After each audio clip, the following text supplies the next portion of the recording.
அழகான காஞ்சியில் புகழாக வாழ்ந்திடும் அன்னை காமாட்சி உமையே, அன்னை காமாட்சி உமையே, அம்மை காமாட்சி உமையே. நமஸ்காரம். காமாட்சி சங்கரா சேனல் சார்பாக போன எபிசோடில் ஸ்ரீராமச்சந்திரமூர்த்தி வசிஷ்டர்கிட்ட பாவம் செய்தவர்கள் மோட்சத்துக்கு போகிறதுக்கு ஏதான ஒரு விரதம் இருக்கா அப்படின்னு கேட்டார். அதுக்கு வசிஷ்டர் வைகாசி மாத சுக்கலபக்ஷ மோகினி ஏகாதசி விரதம் இருக்குது, அந்த விரதத்தை இருந்த ஒரு பாபி அவன் மோட்சத்துக்கு போனான் அப்படிங்கிற அந்த கதையை சொல்லி அந்த விஷயத்தை அவர் சொன்னதை பற்றி நம்ம போன எபிசோடில் பார்த்தோம்.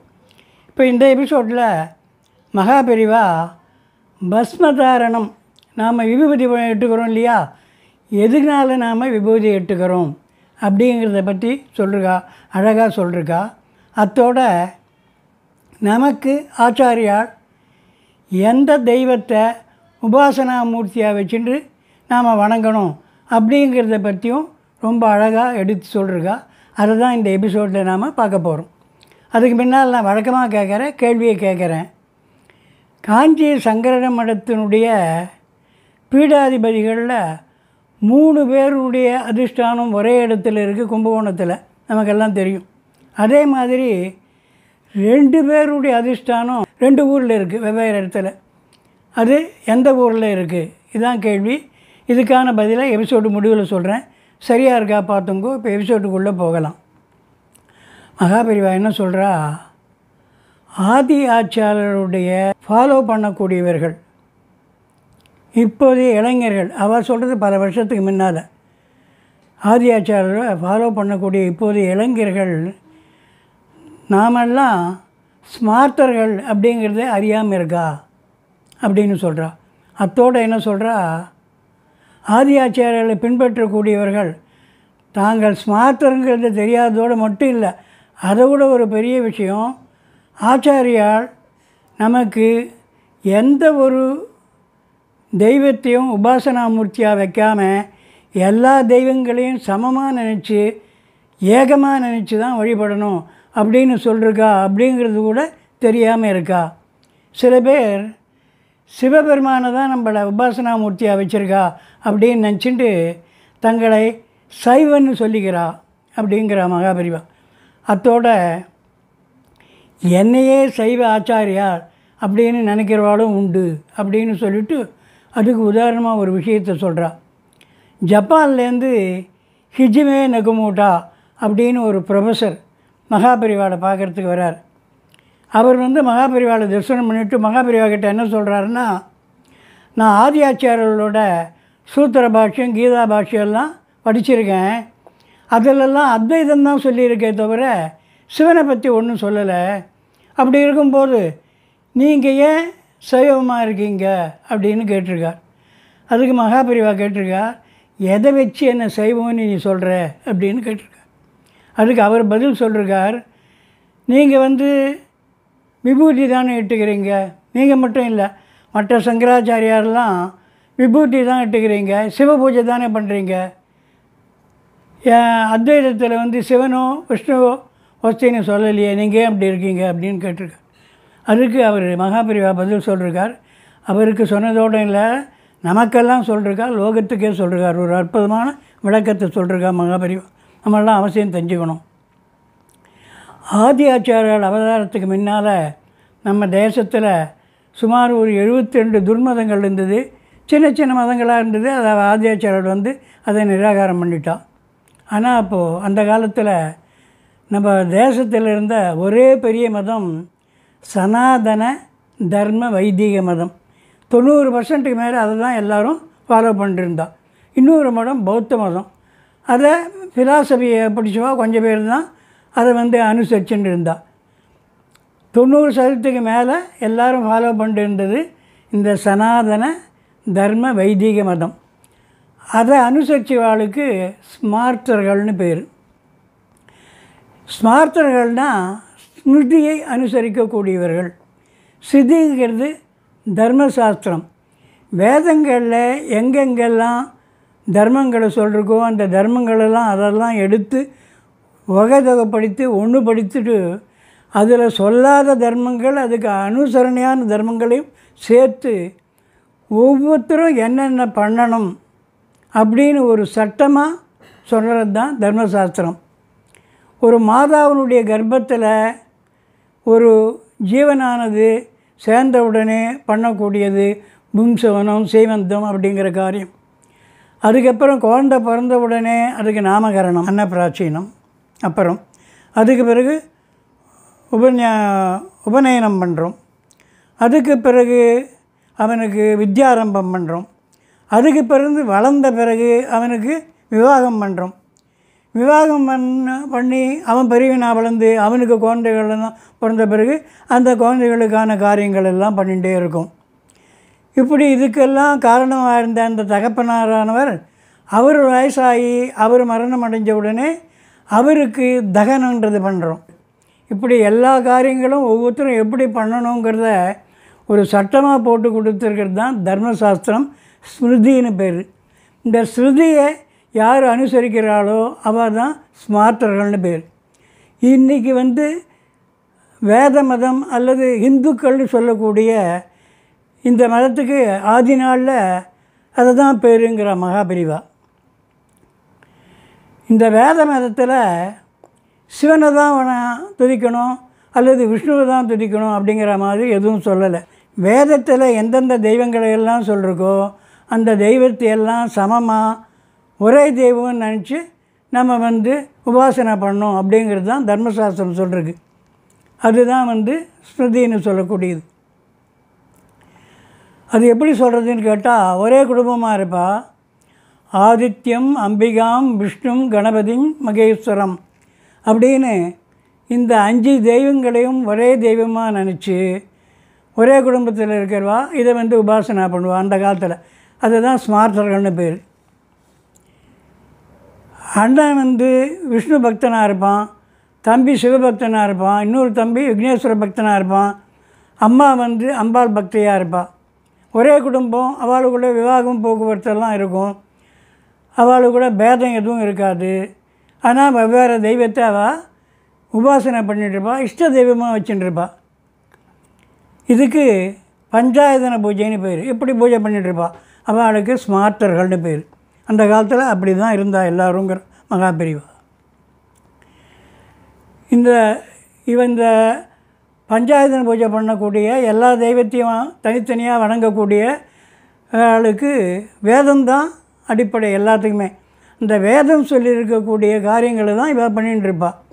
வேதம் சொல்லக்கூடிய கர்மாக்களை தான் இவள் பண்ணுவாள். வேதத்தில் ஹோமம் பண்ணி பஸ்மம் இட்டுக்கணும்னு சொல்லிருக்கு. அந்த பஸ்மத்தை இவள் எல்லாருமே இட்டுப்பாங்கிற மகாபிரிவா. அதாவது விஷ்ணுவை இஷ்ட தெய்வமாக கொண்டவர்களும் இந்த வேத பஸ்மாவை இட்டுப்பாள். அதே மாதிரி இப்போ சில மகான்கள் ஏற்பட்டு அவள் சில உபாசனையை சொல்லி அது அந்த உபாசனை அவள் பிடிச்சி போய் அந்த தன்னுடைய இஷ்ட தெய்வத்தை சொல்கிறாருன்றதுக்கோசரமோ அல்லது பிலாசபி பிடிச்சோ அவளோடு சேர்ந்து ஒரு மதமாக போயிட்டா இல்லையா. அப்படி இருக்கிறவா கூட எல்லாருமே வேதத்தில் சொன்ன அந்த பஸ்மாவை ஹோமம் பண்ணி விட்டுட்டு தான் இருந்தா அப்படின்னு மகாபிரிவா சொல்கிறா. வைஷ்ணவர்களும் விட்டுட்டு இருந்தா, இப்பவும் விட்டுக்கிறா. பாஞ்சராத்தன தீட்சைன்னு இருக்குது. அந்த தீட்சையை பண்ணி அந்த ஹோம விபூதியை வைஷ்ணவர்கள் இட்டுப்பா. அதே மாதிரி மாத்வர்களும் இட்டுப்பா. ஆக மகாபிரிவா அந்த ப்ரொஃபஸர் கேட்டதுக்கு நீ விபூதி தானே இட்டுக்கிற, சிவச்சின்னத்தை தானே வச்சுக்கிறேன்னு கேட்டதுக்கு மகாபிரிவா இப்படி தெளிவான ஒரு விளக்கத்தை சொல்கிறா. அதாவது இந்த பஸ்மதாரணங்கிறது சிவ சம்பந்தப்பட்டது இல்லை, அது வேத சம்பந்தப்பட்டது அப்படின்னு மகாபிரிவா விளக்கம் கொடுத்துருக்கா. அத்தோட இன்னொரு கேள்வி அவர் கேட்டார் இல்லையா, நீ சிவ பூஜை தானே பண்ணுறேன்னு. அதுக்கு மகாபிரிவா ஒரு அற்புதமான விளக்கத்தை கொடுத்துருக்கா.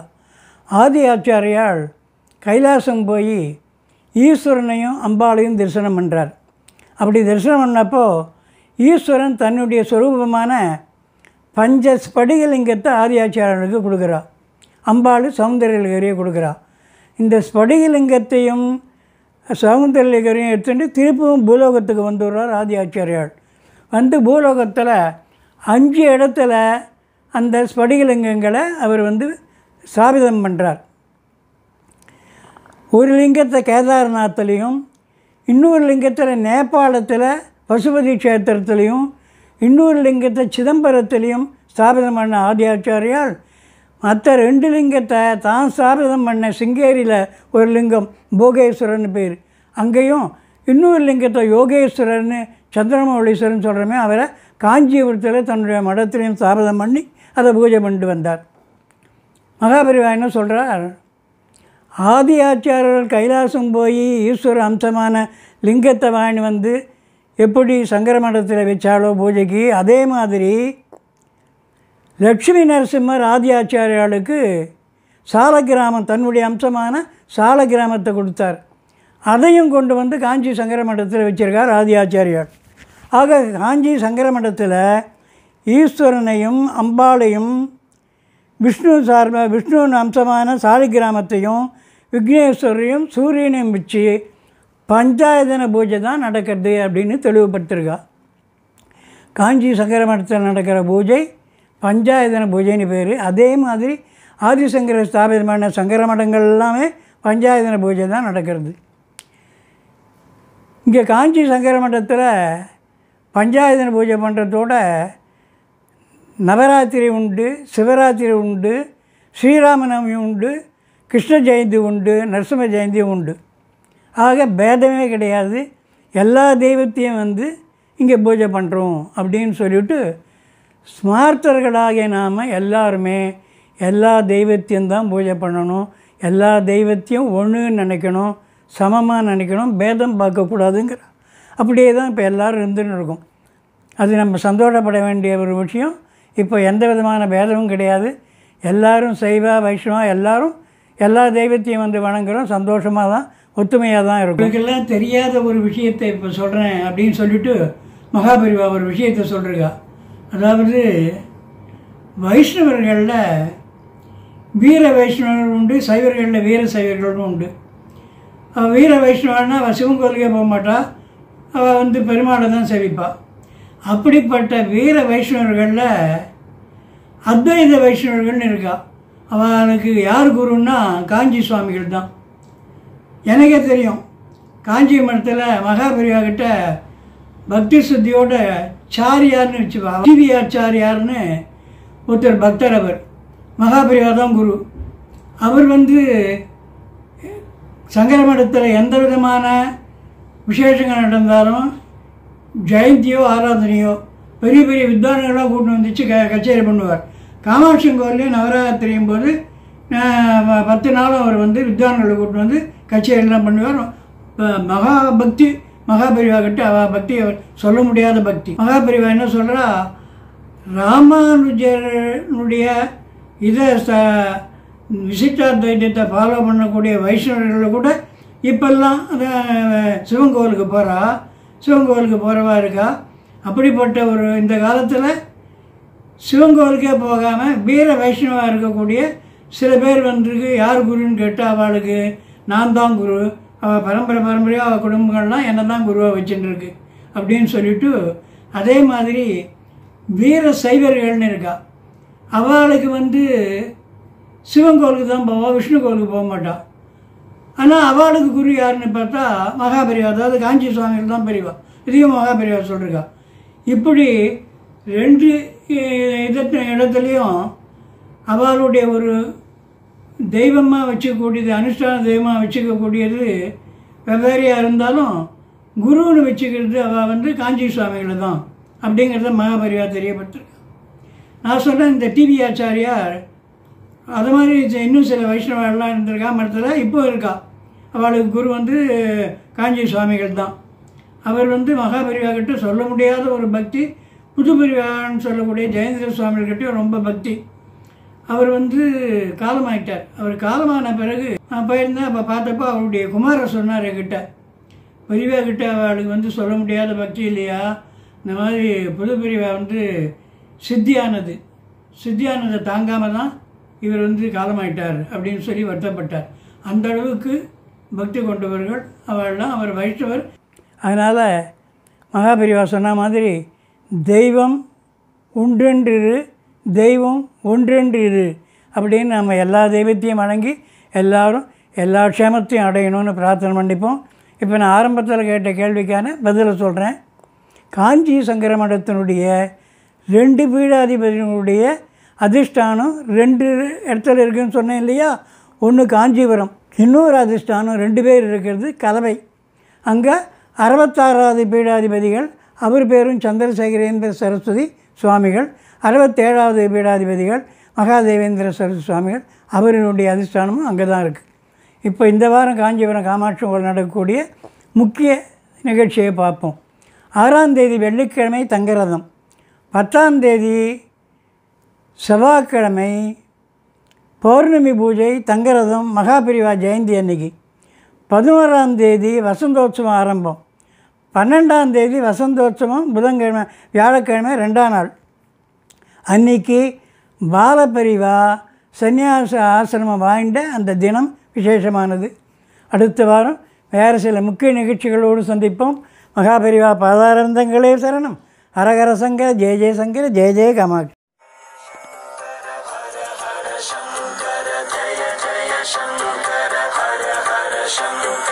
जय जय शंकर